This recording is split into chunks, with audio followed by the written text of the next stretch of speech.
Hello friends, welcome to crazy GK trick. Daily current affairs session में मैं आप सभी का स्वागत करता हूं। आज है फ्रेंड्स 17 अगस्त 2022 और आज से संबंधित जितनी भी इंपॉर्टेंट करंट अफेयर्स होने वाली है उसे मैं आपके लिए डिस्कस करूंगा। देखिए फ्रेंड्स, ये जो करंट अफेयर है ना, भारत के सभी एग्जाम्स के लिए ज़रूरी है, तो पूरे सेशन को बहुत ही ध्यान से मन लगा करके सुनिए। यदि आप इसका PDF डाउनलोड करना चाहते हैं तो आप हमारे रूट एप्लीकेशन से PDF को डाउनलोड कर सकते हैं। इसके अलावा फ्रेंड्स, मैं आपको बता दूं, यदि आप डेली क्विज भी देना चाहते हैं तो रात को 10 बजे हमारे टेलीग्राम पर आप क्विज भी अटेंड कर सकते हैं। खोल दे पंख मेरे कहता है परिंदा, अभी और उड़ान बाकी है। ज़मीन नहीं है मंजिल मेरी, अभी पूरा आसमान बाकी है। आज का सबसे पहला करंट अफेयर ये रहा। हाल ही में 15 अगस्त 2022 को भारत ने अपनी स्वतंत्रता की कौन सी वर्षगांठ मनाई है? Which anniversary of its independence has been celebrated by India on 15th अगस्त 2022? तो इसका सही उत्तर है फ्रेंड्स 75। हाल ही में भारत ने अपनी 75वीं वर्षगांठ मनाई है। भारत की आज़ादी को 75 साल पूरे हो चुके हैं। 75 साल को आज़ादी का अमृत महोत्सव के रूप में मनाया जा रहा है। देखिए फ्रेंड्स, स्वतंत्रता की 75वीं वर्षगांठ का जो आधिकारिक महोत्सव है, ये कब से शुरू हुआ था? 12 मार्च 2021 से इसकी शुरुआत हुई थी, जो कि 15 अगस्त 2023 तक चला। देखिए दोस्तों, भारत कब आज़ाद हुआ है? 15 अगस्त 1947 को। एक इम्पॉर्टेंट क्वेश्चन आपसे पूछा जा सकता है कि मोदी जी ने लाल किले की प्राचीर से लगातार किस नंबर का भाषण दिया है? तो लगातार इन्होंने 9वीं बार भाषण दिया है। इनके भाषण में 5 प्रण लेने का संकल्प लिया गया। पहला, विकसित भारत। दूसरा, गुलामी के अंश मात्र से मुक्ति पाना। विरासत पर पर्व तीसरा है। चौथा, एकता और एकजुटता। पांचवा, नागरिकों का कर्तव्य। देखिए फ्रेंड्स, PM मोदी जी की बात करें तो स्वतंत्रता दिवस में भाषण में लिया गया समय जो है, सबसे ज़्यादा इन्होंने भाषण में लिया समय 2016 में, और 2022 में 83 मिनट का इन्होंने समय लिया था, और सबसे कम समय लिया था 2014 में। सेकेंड क्वेश्चन आप सभी के सामने आने वाला है। हाल ही में केंद्रीय पर्यावरण मंत्री, क्या नाम है इनका? भूपेंद्र यादव नाम है।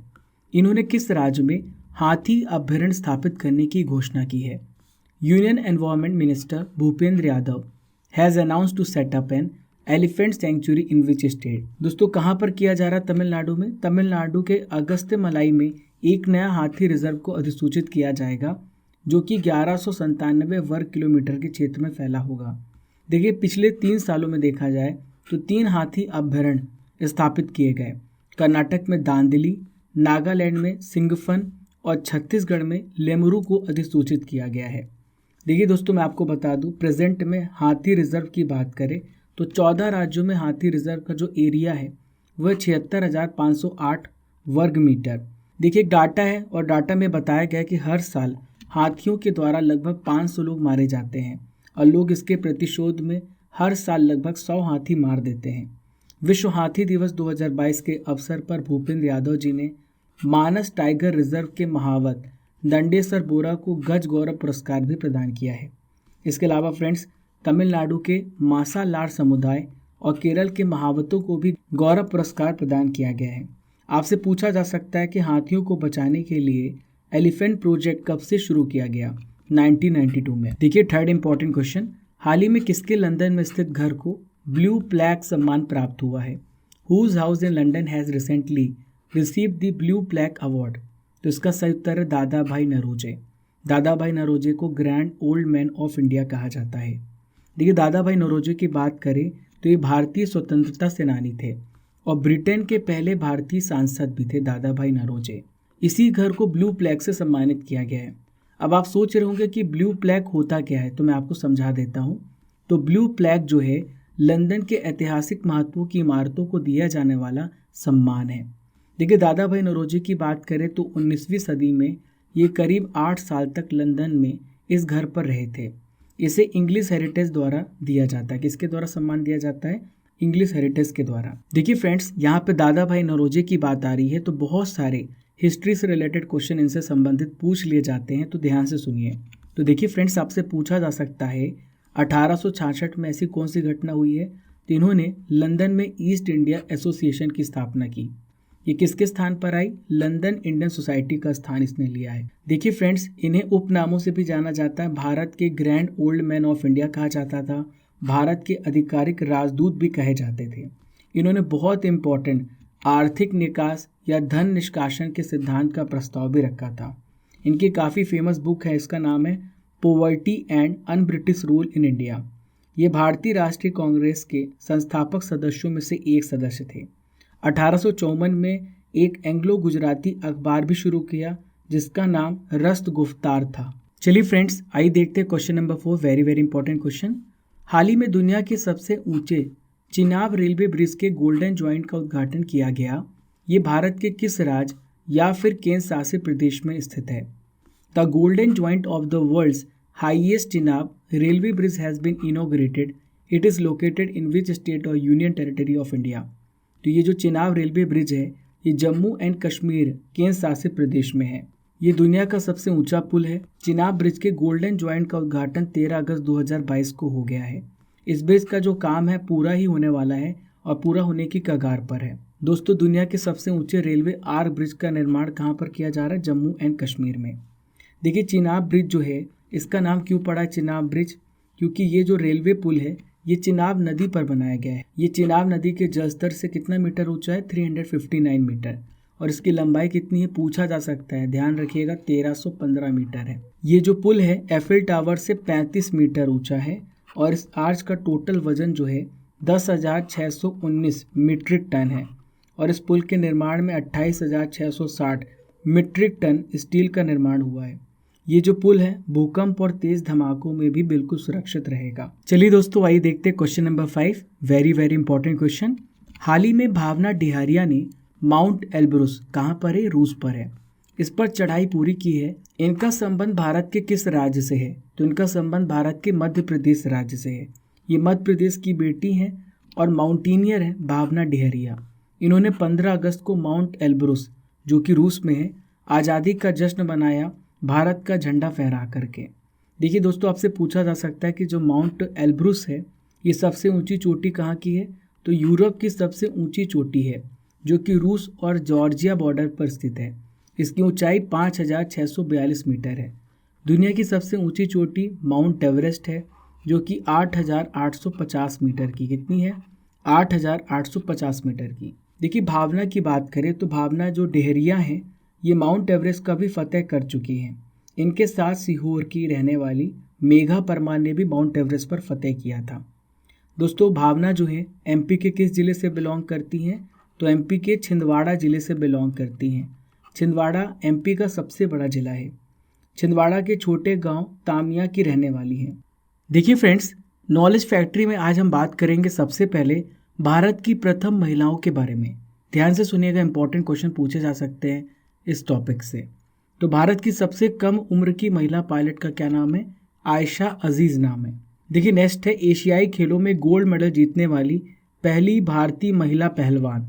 तो यह है विनेश फोगाट। भवानी देवी के बारे में मैंने आपको पढ़ाया था। मैंने आपको बताया था ओलंपिक के लिए क्वालिफाई करने वाली पहली महिला भारतीय तलवारबाज है भवानी देवी। सोनम मलिक की बात कर लेते हैं तो ये ओलंपिक के लिए क्वालिफाई करने वाली सबसे कम उम्र की महिला पहलवान है। माउंट अन्नपूर्णा को फतेह करने वाली पहली भारतीय महिला प्रियंका मोहिते हैं। नेस्कॉम की चेयरपर्सन नियुक्त की गई पहली महिला रेखा मेनन है। देखिए लास्ट में हम बात करेंगे देश की प्रथम महिला उड़ान परीक्षण इंजीनियर। इनका नाम है आश्रिता वी ओलेटी। डियर स्टूडेंट्स, मैं आपको बहुत ही इंपॉर्टेंट इन्फॉर्मेशन देने वाला हूँ। इस साल एसएससी में बहुत सारी वैकेंसियाँ आई हैं और आने वाली हैं। उसके लिए हम लोगों ने निर्णय लिया है कि आपके लिए टारगेट बैच चलाया जाए ताकि आपका सिलेक्शन प्रॉपर हो, ताकि आपका सिलेक्शन और आपका सिलेबस पूरा कंप्लीट हो। इसके लिए हम 15 अगस्त 2022 से अपनी लाइव क्लासेस स्टार्ट कर रहे हैं। हमारी एक्सपर्ट फैकल्टीज़ आपको पढ़ाएंगी। देखिए फ्रेंड्स, साइंस और जीएस का पोर्शन मैं लूँगा, निशित सर मैथ्स पोर्शन लेंगे। यहाँ पर बहुत सारे टीचर्स आपको क्या देखने को मिलेंगे, यहाँ पर आपको पढ़ाते देखने को मिलेंगे जो आपके पूरे सिलेबस को कवर करेंगे। डाउनलोड कीजिए रूट एप्लीकेशन। देखिए अगला महत्वपूर्ण प्रश्न आप सभी के सामने आने वाला है। हाल ही में डोनी पोलो हवाई अड्डा ये किस राज्य में बनाया जा रहा है? In which state Donyi Polo airport being build? तो डोनी पोलो हवाई अड्डा जो है अरुणाचल प्रदेश में बनाया जा रहा है। देखिए अरुणाचल प्रदेश की राजधानी क्या है? इसकी राजधानी ईटानगर। तो डोनी पोलो हवाई अड्डा अरुणाचल प्रदेश में तीसरा हवाई अड्डा होगा। ये राज्य की राजधानी, राज्य की कैपिटल ईटानगर में निर्माणाधीन है। देखिए, यदि आपसे पूछा जाए अरुणाचल प्रदेश के मुख्यमंत्री कौन, इनका क्या नाम है, तो इनका नाम है पेमा खांडू। देखिए, इस हवाई अड्डे को 645 करोड़ रुपए की लागत से बनाया जा रहा है। पीक आवर्स के दौरान एयरपोर्ट 200 यात्रियों को समायोजित कर सकता है। आइए फ्रेंड्स, मैं आपको बता देता हूँ वर्तमान में पूर्वोत्तर क्षेत्र में जो 15 परिचालन हवाई अड्डे हैं, आइए एक एक करके मैं आपको बताता हूँ। तो देखिए, एक है गुवाहाटी, दूसरा सिलचर, तीसरा डिब्रूगढ़, चौथा है जोरहाट, तेजपुर, लीलाबाड़ी और रूपसिंह। ये बात हमने असम राज्य की थी। त्रिपुरा में अगरतला, मणिपुर में इम्फाल है, मेघालय में शिलोंग है, नागालैंड में दीमापुर है, और देखिए मिजोरम में है लेंगपुई, और सिक्किम है पाकयोंग। चलिए फ्रेंड्स, आइए डिस्कस करते हैं 7th important current affairs. Very very important question, ध्यान से सुनिएगा। हाल ही में स्वतंत्रता दिवस 2022 को कितने वीरता पुरस्कारों की घोषणा की गई है? How many gallantry awards have been announced on Independence Day 2022? तो टोटल 107 वीरता पुरस्कारों की घोषणा की गई है। ये किसके द्वारा घोषित किए जाते हैं? तो भारत के राष्ट्रपति, क्या नाम है, द्रौपदी मुर्मू ने। इन्होंने स्वतंत्रता दिवस की पूर्व संध्या पर सशस्त्र बलों और केंद्रीय सशस्त्र पुलिस बल, इनको 107 वीरता पुरस्कारों की मंजूरी प्रदान की है। देखिए, इसमें वीरता पुरस्कारों में 3 कीर्ति चक्र हैं, 13 शौर्य चक्र हैं, 2 बार 2 सेना मेडल यानी वीरता पुरस्कार हैं, 81 सेना मेडल हैं, 1 नौसेना मेडल है और 7 वायु सेना मेडल हैं। देखिए फ्रेंड्स, यहाँ पे मैं आपको समझाने वाला हूँ युद्ध काल में सर्वोच्च वीरता पुरस्कार कौन कौन से दिए जाते हैं और शांति काल में सर्वोच्च वीरता पुरस्कार कौन से दिए जाते हैं। तो सबसे पहले हम बात करेंगे युद्धकालीन सर्वोच्च वीरता पुरस्कार की। तो देखिए फ्रेंड्स, आपसे पूछा जा सकता है परमवीर चक्र कब दिया जाता है? तो परमवीर जो चक्र है ये भारत का सर्वोच्च सैन्य अलंकरण है। जो युद्ध किसी भी जगह हो, चाहे ज़मीन पर हो, चाहे समुद्र में हो, चाहे हवा में हो, तो देखिए अद्वितीय साहस और असाधारण वीरता के कार्यों को प्रदर्शित करने के लिए परमवीर चक्र दिया जाता है। याद रखिएगा, भारत का सर्वोच्च सैन्य अलंकरण परमवीर चक्र है। देखिए, महावीर चक्र की बात करेंगे तो देखिए परमवीर चक्र के बाद महावीर चक्र आता है। सेम है, ज़मीन पर, समुद्र में या हवा में दुश्मन की उपस्थिति में विशिष्ट वीरता कार्यों के लिए दिया जाता है और ये दूसरा सर्वोच्च वीरता पुरस्कार है। देखिए, महावीर चक्र के बाद आता है वीर चक्र। जो वीर चक्र है दोस्तों, ये भारत का तीसरा सबसे बड़ा युद्धकालीन वीरता पुरस्कार है। अब हम शांतिकालीन सर्वोच्च वीरता पुरस्कार के बारे में जानेंगे। तो सबसे पहले हम जानेंगे अशोक चक्र। तो शांति काल के दौरान वीरता, साहसिक कार्रवाई या बलिदान के लिए दिया जाने वाला सर्वोच्च सैन्य पुरस्कार है। इसके बाद नंबर आता है कीर्ति चक्र का। ये दूसरा सर्वोच्च शांतिकालीन पुरस्कार है। और तीसरा है शौर्य चक्र। ये असाधारण वीरता के लिए सशस्त्र बलों के कर्मियों को प्रदान किया जाता है। देखिए, अगला इंपॉर्टेंट क्वेश्चन, हाल ही में Indian film festival of Melbourne IFFM award 2022 घोषित किए गए। इसमें बेस्ट फिल्म का अवार्ड किसे दिया गया है? तो बेस्ट फिल्म का अवार्ड 83 को दिया गया है। हर साल आयोजित होता है ऑस्ट्रेलिया में ये अवार्ड समारोह। इसमें भारत की कुछ सबसे प्रमुख और प्रशंसित फिल्म, टीवी शोज और वेब सीरीज़ की स्क्रीनिंग करके इंडियन फिल्म इंडस्ट्री का जश्न मनाया जाता है। देखिए, बेस्ट फिल्म है 83, बेस्ट डायरेक्टर है सुजीत सरकार सरदार उधम पिक्चर के लिए, बेस्ट एक्टर है रणवीर सिंह फिल्म 83 के लिए, बेस्ट एक्ट्रेस है शेफाली शाह जलसा के लिए, बेस्ट सीरीज़ है मुंबई डायरीज 2611। एक सीरीज़ में बेस्ट एक्टर है मोहित रैना जो कि मुंबई डायरीज में इन्होंने अभिनय किया है। एक सीरीज़ में बेस्ट एक्टर है साक्षी तन्वर। देखिए फ्रेंड्स, ये पूरी लिस्ट है, आप इन सभी को नोट कर लीजिएगा। Life time achievement award Kapil Dev ji को मिला है। देखिए, next important current affairs, Navroz किसका नव वर्ष माना जाता है? Whose new year is celebrated as Navroz? तो इसका सही उत्तर है पारसी। ये पारसियों का नया वर्ष माना जाता है। भारत में 16 अगस्त 2022 को नवरोज या फिर आप इसे पारसी नववर्ष भी कह सकते हैं, ये मनाया जाता है। नवरोज जो है पारसी कम्युनिटी का सबसे व्यापक रूप से मनाया जाने वाला फेस्टिवल है। इसे शांति और समृद्धि का प्रतीक माना जाता है। नवरोज के अवसर पर पारसी क्या करते हैं? तो प्रार्थना करने के लिए वो अग्नि मंदिरों में जाते हैं या फिर आप इसे अग्यारी भी कह सकते हैं। वो क्या करते हैं? गरीबों को खाना भी खिलाते हैं। आज का आखिरी इंपॉर्टेंट करंट अफेयर्स ये रहा, हाल ही में किस केंद्र शासित प्रदेश में ग्राम रक्षा गार्ड योजना 2022 शुरू की गई है? वेरी वेरी इंपॉर्टेंट क्वेश्चन, ध्यान से सुनिएगा। तो ग्राम रक्षा गार्ड योजना जम्मू कश्मीर केंद्र शासित प्रदेश में शुरू की गई है। देखिए फ्रेंड्स, यदि आपसे पूछा जाए क्या उद्देश्य है ग्राम रक्षा गार्ड योजना का, तो आप नाम से समझ गए होंगे। इसमें गांव की सुरक्षा के लिए, आत्मरक्षा की भावना पैदा करने के लिए सीमा से जितने भी लगे गांव हैं वहाँ पे वॉलंटियर्स यानी स्वयंसेवी सशस्त्र नागरिकों के एक छोटा समूह बनाया जाएगा और इन्हें संगठित किया जाएगा। यानी किसी भी प्रकार की यदि आपदा आती है तो वो खुद ही उसके लिए एक्शन ले सके। दोस्तों, इसमें क्या होगा, हर एक ग्रुप में अधिकतम 15 व्यक्तियों का ग्रुप बनाया जाएगा जिसे ग्राम रक्षा गार्ड के रूप में नामित किया जाएगा और ये 15 अगस्त 2022 से प्रभावी भी हो जाएगा। चलिए फ्रेंड्स, करंट अफेयर्स की रसमलाई यानी 2021 के इंपॉर्टेंट प्रश्नों को मैं आपके लिए डिस्कस करता हूँ। तो पहला प्रश्न ये रहा, हाल ही में अफगानिस्तान के नए प्रधानमंत्री बने, इनका नाम बताइए जो यूएन की लिस्ट में आतंकवादी हैं। Mullah Mohammad Hasan Akhund. International day for south cooperation कब मनाया जाता है? 12 सितंबर को। राष्ट्रीय अल्पसंख्यक आयोग के नए अध्यक्ष बने हैं, इनका नाम है इकबाल सिंह लालपुरा। ओमान में भारत का राजदूत एम्बेसडर किसे नियुक्त किया गया है? अमित नारंग जी को। किस राज्य सरकार ने बाजरा मिशन लॉन्च किया है? तो ये है छत्तीसगढ़। चलिए फ्रेंड्स, 15 और 16 अगस्त के इंपॉर्टेंट करंट अफेयर्स का अब हम रिवीजन भी कर लेते हैं। तो पहला प्रश्न ये रहा, हाल ही में भारत में कितने रामसर स्थल जोड़े गए? 11। आपको कमेंट बॉक्स पे बताना है कि टोटल रामसर स्थलों की संख्या कितनी हो गई है। एक नए जूनोटिक वायरस लेंगिया ने 35 लोगों को किस देश में संक्रमित किया है? चीन में।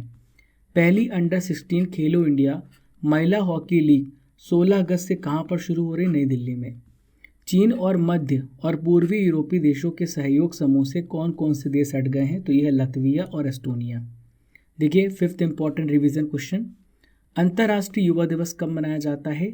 हर साल अंतर्राष्ट्रीय युवा दिवस 12 अगस्त को मनाया जाता है। कोर्बोवैक्स को सरकार ने कितने वर्ष से अधिक उम्र के लोगों को बूस्टर खुराक के रूप में मंजूरी दी है? 18 वर्ष से ऊपर।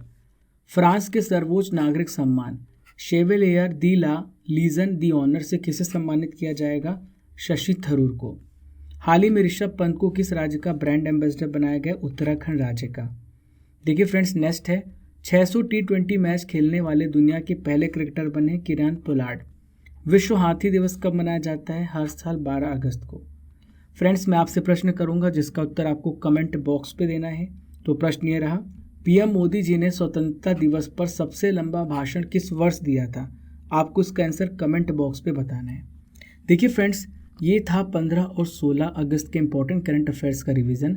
हमने डेली करंट अफेयर्स में 17 अगस्त के करंट अफेयर्स को भी कवर किया है। आशा करता हूँ कि आपको ये सेशन पसंद आया होगा। पहली बार हमारे चैनल पर आ रहे हैं तो don't forget to subscribe and press the bell icon button. Keep liking, keep sharing your channel crazy GK trick. जय हिंद, जय भारत।